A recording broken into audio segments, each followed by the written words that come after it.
Hey everyone, welcome to CLAT point and let's start आज का the Hindu news discussion. काफ़ी कुछ है पढ़ने के लिए, काफ़ी कुछ है सीखने के लिए। बिना समय गवाए बढ़ते हैं आगे, शुरू करते हैं हमारे आज के सेशन को। देखिए, क्लैट 2024 के लिए हमारा एवेंजर बैच शुरू हो चुका है। If you wish you can enrol in it. Revolution है क्लैट के प्रिपरेशन में। ओनली 21,999 का ये कोर्स है जिसमें आपको live classes, 50+ mocks, personal mentorship, 7 books आपके घर पे, सब कुछ आने वाला है। अगर आप क्लैट 2025 की तैयारी कर रहे हैं then you can go for our Vijeta batch.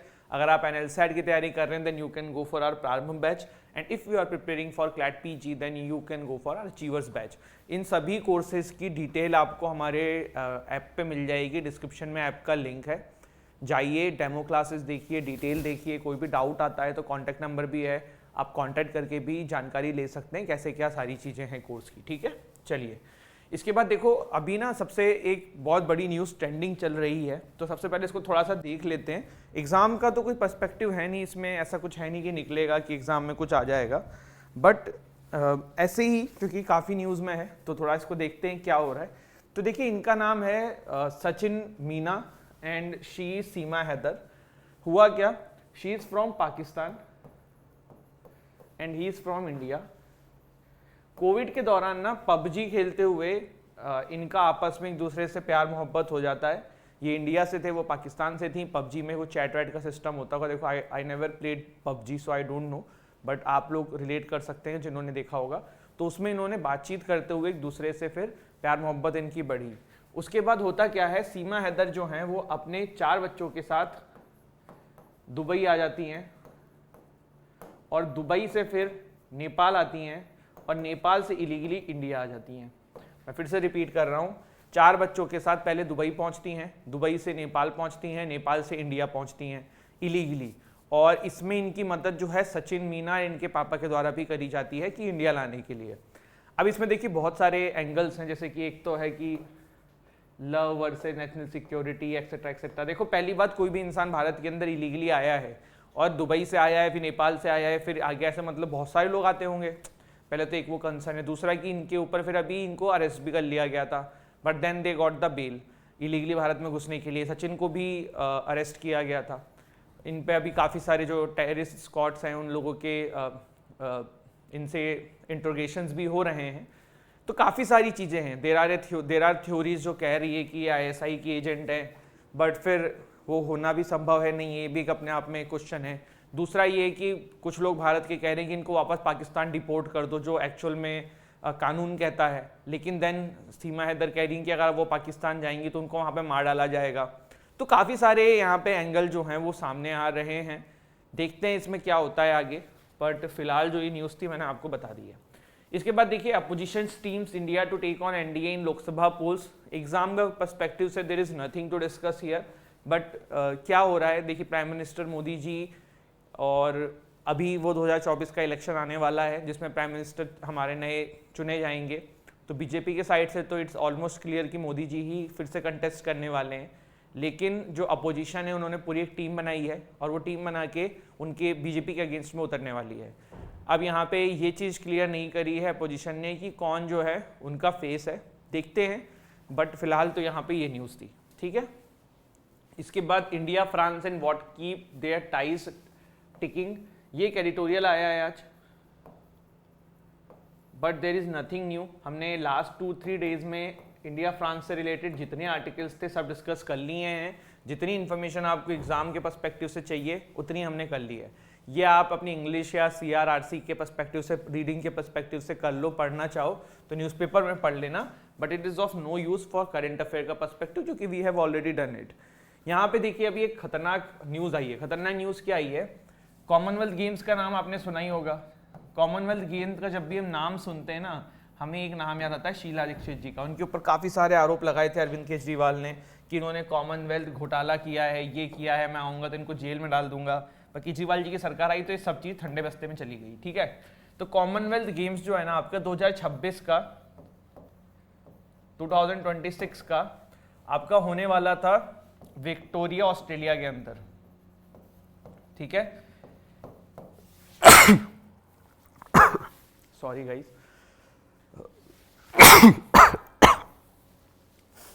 मौसम बदल रहा है, ठंड लग रही है, तबीयत आपकी भी ना खराब हो जाए, थोड़ा ध्यान रखना। चलो वापस आ जाते हैं। तो देखो होने क्या वाला था, कॉमनवेल्थ गेम्स 2026 का ना विक्टोरिया ऑस्ट्रेलिया में होने वाला था, बट कल ही जो है ऑस्ट्रेलिया ने मना कर दिया है कि वो ये इवेंट नहीं करा पाएगी। इसके पीछे कारण क्या है? इसके पीछे कारण ये है कि ऑस्ट्रेलिया का ऐसा कहना है, एक्चुअली देखो वहाँ पे स्टेट वाइज चलता है, तो ऑस्ट्रेलिया में विक्टोरिया को कराना था, तो विक्टोरिया स्टेट के ऊपर था सारी लाइबिलिटी। तो विक्टोरिया के जो चालन करता है, जैसे हमारे यहाँ गवर्नर होते हैं, वहाँ जो भी होते हो, उनके द्वारा कहा यह जा रहा है कि भाई पैसे नहीं है, हम वो पैसा हॉस्पिटल बच्चों के एजुकेशन से निकाल के कॉमनवेल्थ में लगा के वेस्ट करें, हमसे नहीं हो पाएगा, इतना पैसा नहीं है। तो इसीलिए वहाँ से ये जो कॉमनवेल्थ अब गेम्स कहाँ पे होने वाले हैं, ये मामला जो है ठंडे बस्ते में चला गया है। ठंडे बस्ते में नहीं, लटक चुका है कि कहाँ पे होने वाला है। और ऐसा ये पहली बार नहीं हुआ है, लास्ट वाले कॉमनवेल्थ में भी ऐसा ही हुआ था, बिरिंगम आया था और आई थिंक होना अफ्रीका में था।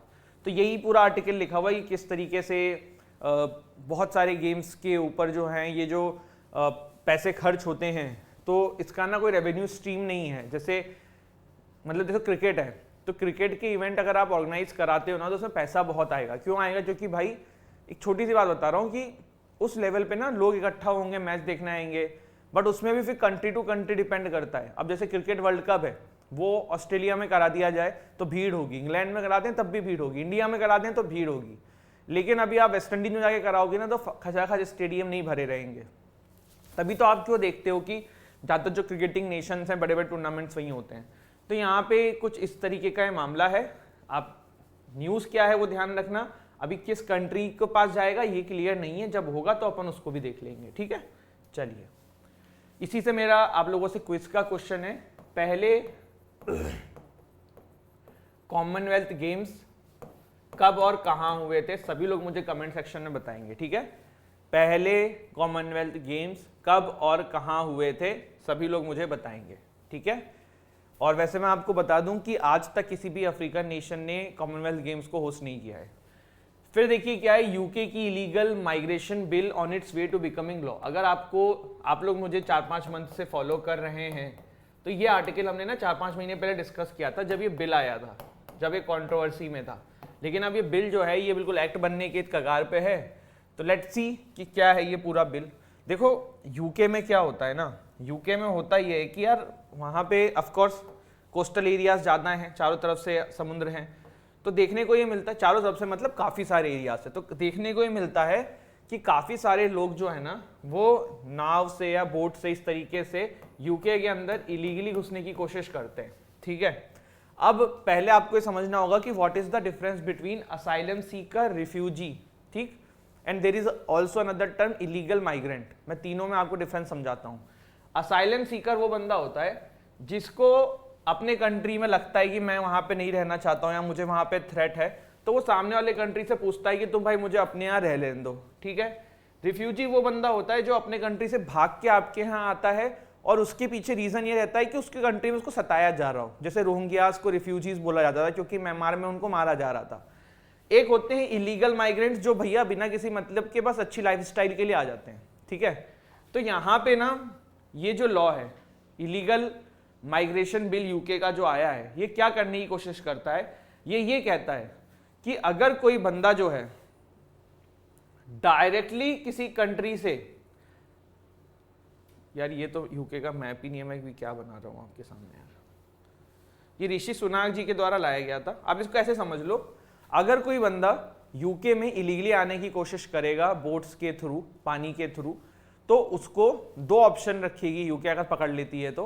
पहला, या तो उसको सेम कंट्री में वापस कर देगी, दूसरा या तो उन्होंने रवांडा में ना कैंप बना रहे हैं वहां पे रिपोर्ट कर देंगे, ठीक है। रवांडा सरकार से उन्होंने एग्रीमेंट किया है, यूके ने पैसा वैसा दे देंगे तो वो अलाउड कर रहे हैं।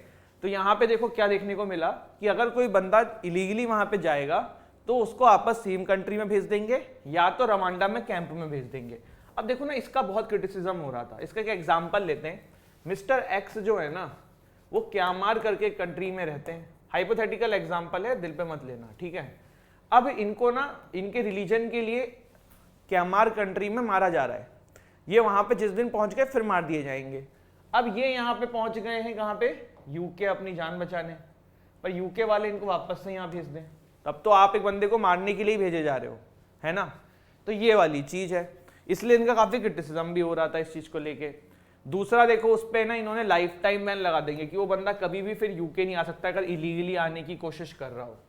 इसका एक एक्सेप्शन भी है कि जैसे कोई बंदा ना, अब जैसे आप इनकी ले लो एग्जांपल, सीमा हैदर पहले गई कहाँ, दुबई, फिर आई नेपाल, फिर आई इंडिया। बट अगर वो डायरेक्टली पाकिस्तान से इंडिया आती, हाइपोथेटिकली समझा रहा हूं, और इंडिया डायरेक्टली अलाउ कर देता, बट ये इलीगल इस तरीके से कोई आ रहा है ना, वैसे अलाउ नहीं कर रहा है, एक हाइपोथेटिकल बात बता रहा हूं, तो वैसे ही समझ लो। एक्सेप्शन ये कि अगर आप सामने वाली कंट्री से डायरेक्ट यूके आ रहे हो तब तो ठीक है, लेकिन इलीगली आप पता चल रहा है कि वहां पहुंच रहे हो, फिर वहां से वहां पहुंच रहे हो, वहां से वहां पहुंच रहे हो, तब ये बिल आप पे लगेगा। इसके अलावा देखो इसका क्रिटिसिज्म ये भी हो रहा है कि यार आपने 1951 रिफ्यूजी कन्वेंशन का वायलेशन हो रहा है, सामने वाला इंसान को जो है लाइफ थ्रेट है, आप उसको वापस उस कंट्री में रिपोर्ट करने की बात कर रहे हो। तो ये है इनका ये माइग्रेशन पॉलिसी, ठीक है। और भी कुछ है क्या इसमें? ठीक है, बहुत है इतना। इसके बाद देखो इंडिया यूएई के बीच में अभी प्राइम मिनिस्टर मोदी जी मिले हैं, आपको पता ही है, तो इसके रिलेटेड भी एक आर्टिकल है। प्लस कल मैंने आपको एक आर्टिकल न्यूज एडिटोरियल देखा था हमने कि कैसे धीरम एंड रुपी का एक्सचेंज करने के लिए अलाउ किया है, पर वो सिस्टम क्या है ना वो समझते हैं। जैसे डॉलर को हटा के कैसे रुपये धीरम पे चीजें जा रही हैं और क्यों करा जा रहा है, इसको टेक्निकलिटीज को मैं अभी आपको समझाऊंगा। प्लस और भी चीजें देख लेते हैं जो जो चीजें हुई हैं। तो देखो क्या क्या एमओयू साइन हुए हैं। तो सबसे पहले देख लेते हैं कि एक तो ये धीरम और रुपए वाला हुआ है, ठीक। फिर क्या है, एनर्जी सेक्टर में कोलैबोरेशन करेंगे, जैसे कि स्पेशली जो स्ट्रेटेजिक पेट्रोलियम रिजर्व प्रोग्राम है, ये आपको पता है क्या होता है स्ट्रेटेजिक पेट्रोलियम रिजर्व प्रोग्राम? इसको कैसे एग्जाम्पल समझता हूँ, भगवान ना करे इंडिया का किसी से वॉर हो जाए, युद्ध हो जाए, और वो ऐसी कंट्री से हो जाए जिससे आप कभी ऑयल इंपोर्ट करते थे। या एक और एग्जाम्पल ले लो, हाइपोथेटिकल एग्जाम्पल है, बिल्कुल भगवान ना करे कभी ऐसा हो, बट इंडिया यूएस अगेंस्ट में हो जाए, यूएस और इंडिया वॉर में चले जाएं, तो यूएस तो अपने सारे एलाई से कह देगा भारत को पेट्रोल मत बेच दो, भारत को पेट्रोल जो है वो ऑयल जो है वो आप एक्सपोर्ट मत करो। अब ऐसी सिचुएशन में भारत क्या बिल्कुल ऑयल से खत्म हो जाएगा? नहीं, वहां पे ना हमारे पास स्ट्रेटेजिक पेट्रोलियम रिजर्व प्रोग्राम होगा, जिसमें हम रिजर्व करके काफी सारा पेट्रोल रखेंगे उस समय के लिए जब कुछ इस तरीके की सिचुएशन आ जाए। तो इसके अंदर यूएई ने इन्वेस्ट करने के लिए कहा है। प्लस क्लाइमेट चेंज कॉपरेशन की बात करिए, देखो अभी COP 27 हुआ था लास्ट ईयर, कहाँ हुआ था जल्दी बताओ कमेंट सेक्शन में, मैंने पढ़ाया भी हुआ है आपको। COP 28 आपका यूएई में होने वाला है, G20 इंडिया में होने वाला है, तो दोनों क्लाइमेट को लेके भी बात कर सकते हैं। इंडिया का डायस्पोरा बहुत ही ज़्यादा है। अभी recently I have been in Kerala, तो वहाँ मैं देख रहा था कि हर दूसरे परिवार में, जैसे पंजाब में हर दूसरा तीसरा परिवार कनाडा में दिखता है ना, वैसे ही केरल में आपको दुबई, सऊदी, इन जगहों पे दिखेगा। तो रिमिटेंस बहुत है इन जगहों से, इंडिया का डायस्पोरा बहुत ही ज़्यादा है वहाँ पे। लोकल करेंसीज फॉर ये अभी मैं आपको बाद में समझाऊंगा जो अभी बताना है, बाकी तो सारी चीज़ें हैं ही हैं, ठीक है। चलो अब ये समझते हैं कि कैसे जो है ना ये करेंसी एक्सचेंज वाला कॉन्सेप्ट अभी आया है कि भाई डॉलर पे डिपेंडेंसी खत्म करके धीरम एंड रुपए पे काम करेंगे। देखो इसको बहुत ध्यान से समझना, जैसे ए जो है ना ये इंडिया में है, बी जो है ये यूएई है, ठीक है, ये इंडिया है ये यूएई, इसको बस ऐसे समझो, हाइपोथेटिकल चल रहा है सब। इंडिया ने ना यूएई को 1 रुपए का माल बेचा, ठीक।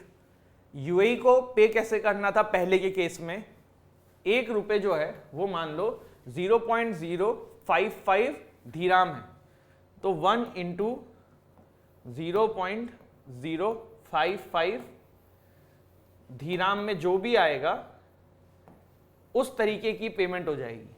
मेरी बात समझ रहे हो? नहीं समझ रहे हो? मैं फिर से रिपीट करता हूं। जैसे इसको आप ऐसे समझ लो कि इंडिया को यूएई को पहले को सामान देना होता था, ठीक है। तो पहले क्या होता था कि जरूरी नहीं था कि डॉलर में पेमेंट हो रही थी, पर डॉलर के कंपैरिजन में पेमेंट होती थी। जैसे जो डॉलर की वैल्यू है उस हिसाब से रुपी एंड धीरम की वैल्यू भी चेंज होती रहती थी, फ्लक्चुएट होती रहती थी। तो जब मान लो आज आपने एक बंदे ने वहां पे सामान बेचा, ठीक है, उस समय रुपए की वैल्यू कम थी डॉलर के कंपैरिजन में, तो मल्टीप्लाई हो गया, सारी चीजें हो गई। अब ये तब की बात है जब एमओयू साइन हुआ, मतलब इसको ऐसे समझ लो कि आज की डेट क्या है, आज की डेट है आपका 19th है ना, 19th ही है आई थिंक, ठीक। तो आज की डेट में आप ये समझो कि 19 को एमओयू साइन हुआ कि भाई 4 दिन बाद हम तुमसे सामान खरीदेंगे और हम तुम्हें आज इतना इसके लिए पेमेंट कर रहे हैं। और आज के दिन $1, मान लो भारत का अमेरिका का $1 is equal to 80 rupees. Hypothetical बता रहा हूं, मुझे तो पता भी नहीं अभी क्या है, जस्ट इन केस एक हाइपोथेटिकली मैं बता रहा हूं कि इतना है, ठीक है। इस हिसाब से धीरम की वैल्यू भी हो गई। अब मल्टीप्लाई हो गया और आज आपने एक फिक्स अमाउंट बता दिया कि चलो ये इतना धीरम रुपए आप हमें पे करोगे तब हम आपको सामान बेचेंगे, इंडिया ने कहा। जब चौथे दिन जब सामान एक्सपोर्ट करने की बारी आई ना, तब पता पड़ा कि $1 की वैल्यू 95 रुपए हो गई या फिर $1 की वैल्यू 65 वापस हो गई, ठीक। अब ये पूरा हिसाब ऊपर नीचे हो जाएगा, लेकिन एमओयू साइन हो चुका है, सब चीज हो चुकी है, तो भले नुकसान हो चाहे फायदा हो आपको देना ही देना है। समझ में आई बात? बट अब ऐसा नहीं होगा। Local currency settlement system create किया जाएगा। उसमें यह है कि अगर 1000 रुपए का सामान है तो आप 1000 रुपए पे करो, ये हमारे ऊपर है कि हमें कैसे कन्वर्ट करना है। और सेम गोज इन धीरम, अगर धीरम में आपको 5 धीरम देने हैं तो 5 धीरम में पे करो, उसमें कन्वर्जन करने की जरूरत नहीं है जो पहले करना पड़ता था, लेकिन अब नहीं है। उसमें पहले में क्या होता था, कभी सामने वाली कंट्री का फायदा हो जाता था, कभी आपका नुकसान हो जाता था, कभी आपका फायदा हो जाता था, सामने वाली कंट्री का नुकसान हो जाता था। तो काफी जो है ना, मतलब झोल था वो सिस्टम। झोल मतलब कि एक तो डिपेंडेंसी है डॉलर के ऊपर, प्लस फिर क्लियरिटी भी नहीं है कि क्या होना है क्या नहीं होना है। तो ये सारी चीजें हैं, ठीक है।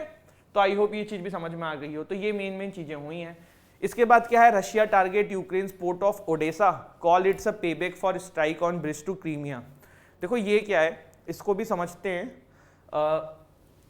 रशिया का ना जो लिंक था क्रीमिया से, एक ब्रिज था, ये पहले भी यूक्रेन ने किया हुआ है, ये फिर किया, इस पर अटैक किया था, ठीक है। तो रशिया ने इसका बदला लिया, ओडेसा का जो इनका पोर्ट है उस पर अटैक किया। ऑल द यूक्रेन कह रहा है हमने तो भाई ड्रोन मार गिराए ये वो, लेकिन रशिया ने कहा नहीं भाई हुआ है नुकसान, तो तुम्हें हुआ है। देखो रशिया यूक्रेन की क्राइसिस ना तभी खत्म हो सकती है जब यूरोपियन कंट्रीज यूक्रेन को सामान देना बंद कर दे। सामान का मतलब यहाँ पे खाने पीने का सामान नहीं हो रहा है, हथियार देना बंद कर दे, टेक्नोलॉजी प्रोवाइड करना बंद कर दे। और वो लोग ऐसा चाह नहीं रहे, वो चाह रहे हैं कि रशिया को बिल्कुल एक्सप्लॉइट कर दें, रशिया की पूरी इकोनॉमी को डामाडोल कर दें। देखो कोई भी कंट्री वॉर पे जाती है तो पैसा खर्च होता है, कितना हथियार बनाएगा, कितना हथियार खर्च करेगा, तो एक huge portion of the country का जो पैसा होता है ना, जीडीपी होता है, वो उस वॉर में लग जाता है। तो बाकी चीज़ें बहुत खराब हो जाती हैं। There were news like this की रिपोर्टर्स जो हैं जो जनता जो है वो खुश नहीं है वहाँ पे पुतिन गवर्नमेंट से, क्योंकि कोई भी जनता नहीं पसंद करेगी कि वॉर में ही लगी रहे कंट्री, इकोनॉमी के लेवल पे कुछ ना कर पाए। तो इस तरीके की चीज़ें हैं। और ये पूरा जो युद्ध है ना, ये समाप्ति तब हो सकता है जब यूक्रेन थोड़ा सा सरेंडर करे, क्योंकि रशिया अब सरेंडर करेगा नहीं। एक तो ईगो भी बहुत बड़ी है, प्लस इतनी पावरफुल कंट्री है, चाहे जो हो जाए वो सरेंडर नहीं करेगा। यूक्रेन को ही कहीं ना कहीं झुकना पड़ेगा, बट वो कब आएगा ये देखने वाली बात है। तो ये लेट्स सी क्या होता है, कब होता है, कैसे होता है। वी होप जल्द हो जाए, क्योंकि क्राइसिस इससे बढ़ेगी घटेगी तो नहीं, ठीक है। तो दिस इज इट, ये था हमारा आज का सेशन एंड आई होप आपको सेशन अच्छा लगा हो। So don't forget to like share subscribe the channel. And मैं आप लोगों को मॉक के लिए मैंने सभी को गाइड किया हुआ है, मैं एक बार और कर देता हूँ। देखो एक कॉपी बना लो अपनी, उसमें हर मॉक के स्कोर लिखो, mock 1, mock 2, mock 3, mock 4, mock 5, mock 6, और सब्जेक्ट वाइज 4 उसमें लाइनिंग खींच लो, और जिस सब्जेक्ट में जितने मार्क्स आ रहे हैं ना वो भी लिखो, ठीक है। और मॉक ये महीना और है जिसमें थोड़ा आप एक्सपेरिमेंट कर सकते हो कि पहले कौन सा सेक्शन देना है। एक बार कभी सीआर करके देख लिया, करंट अफेयर करके देख लिया, लीगल करके देख लिया, बट आफ्टर दिस मंथ ना गो फॉर जो भी आपका सबसे बेस्ट अप्रोच निकल के अब तक आया हो, क्योंकि आपको जिस तरीके से एग्जाम देना है ना उसकी भी बहुत सारी प्रैक्टिस चाहिए। तो आप पैटर्न इस बार जितना चेंज करना चाहो कर लो इस मंथ, इसके बाद मत करना। इसके बाद जितने मॉक्स दो वो हर मॉक के अंदर जो है सेम पैटर्न फॉलो करो। और नेक्स्ट मंथ से, अभी भले थोड़ा कम भी देते हो, नेक्स्ट मंथ से हर संडे एक मॉक देने का डालो। मॉक टेस्ट ना 40% है आपके एग्जाम क्रैक करने में, 60% कोचिंग क्लासेस पढ़ाई मेहनत सब है, 40% मॉक प्लस मॉक एनालिसिस है, तो वो बहुत जरूरी है, ठीक है। तो ये था हमारा आज का session and don't forget to subscribe, like, share, है ना। बाय, जय हिंद, टेक केयर, कल मिलते हैं।